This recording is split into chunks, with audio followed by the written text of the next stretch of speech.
Internet a celkově chytrá zařízení tu s námi jsou již nějaký ten pátek. Díky nim máme možnost komunikace mezi přáteli, a to pomocí nejrůznějších aplikací. Proto vám nyní představím několik aplikací, bez kterých bych se rozhodně neobešel. Je nespočet možností, jak být v dnešní době v kontaktu se svým okolím.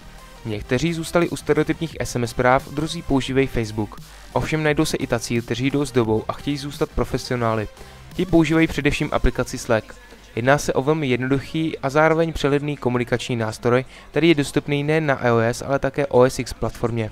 Výhodou Slacku je nejen jeho jednoduché a velmi přehledné prostředí, ale také to, že je v základu zcela zdarma. Pro spoustu společností to může znamenat ušetřené peníze, neboť většina konkurenčních služeb je placená a pro malé podniky velmi nákladná. Kýženou aplikaci používám hlavně pro komunikaci v redakci, takže je pro mě klíčová. Další aplikací, kterou používám takřka denně, je sociální síť Twitter. Určitě ji všichni znáte a nemálo z vás ji jistě používá. Twitter bývá často srovnáván s konkurenčním Facebookem, ale slouží úplně k něčemu jinému. Často se o něm mluví jako o takzvaném SMS internetu. Je to z důvodu, že se zde píše pouze zprávy o délce 140 znaků.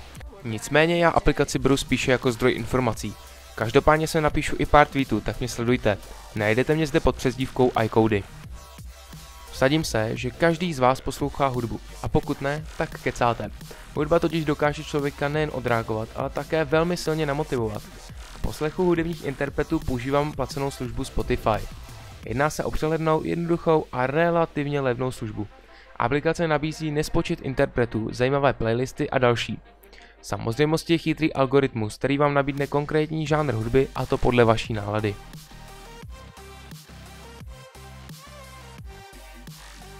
Jelikož jsem mladý člověk a rád se dělím o své zážitky i s ostatními, tak používám sociální síť Instagram. Tahle aplikace se v App Store vůbec poprvé objevila v říjnu roku 2010. Jedná se o socku, na které je možné sdílet pouze obrázky. Primárně se jedná o fotky pořízené vaším telefonem, nikdo vám ale nebrání na ní sdílet i fotky z digitálního foťáku. Fotografii je možné vyfotit přímo v aplikaci, nebo si ji můžete vybrat z galerie v telefonu. Poté budete vyzváni k tomu, abyste výřezem vybrali jen nějakou část snímku, anebo fotku nechali v původní velikosti. Jakmile máte fotografii oříznutou, přichází ta větší sranda. Výběr filtru, který bude na snímek aplikován. De facto se jedná o mrvící fotoaplikaci. Každopádně já dávám přednost úpravám v jiných aplikacích, jako je Snapseed či Afterlight. Často sem přidám nějaké fotky z mého cestování, tak mě sledujte. Najdete mě zde pod jménem Zdeněk Koucký. A jaké aplikace používáte vy? Napište mi to do komentářů.